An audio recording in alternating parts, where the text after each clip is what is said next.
in 16th century, something happened. A German guy who was a German priest also actually challenged the practice of the Roman Catholic worship of Christianity, and the name of the guy was Martin Luther.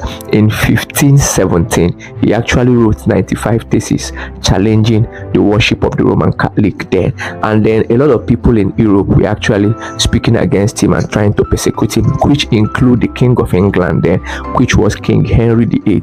But something happened. In the next 15 years, the King of England decamped from the Romans worship, and then he established himself as the head of the Church of England, and then this king was King Henry VIII of England. So when he did that, he actually started adopting some of the reformation that was propounded by Martin Luther. Now the question is, why did he actually decamp from the Roman worship? The reason why he decamped from Roman worship was that the Pope refused to dissolve his marriage with his wife, who was Catherine of Aragon. So he wanted to end the marriage with the wife. The Pope said, no, once you are married, you are married. So he became angry, and then he left the Roman Catholic religion, and then he brought about the Church of England, making himself the head. When Queen Elizabeth took over, she actually saw that the Church of England was established within most of the England. She actually worked very hard on that by bringing some of the reformation of Martin Luther into the theology of the Church of England, and that gave birth to the Anglican Church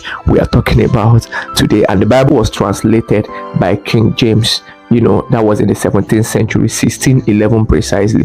By then, English alphabet was already in place, and they translated the Bible to English, and then they actually put aside the Latin Lessus, because by then the Latins were calling Jesus Lessus or Jesus. So the J letter was already found in English, and they actually brought it out the name Jesus, as everybody is calling currently all over the world. But then somebody will be asking, what of the Americans? Where were they? Americans were not in the picture by then. By then, Americans were into animistic worship. They were worshiping the land, the water, the mountain, the rivers, the animals, they're kind of even ancestral worship.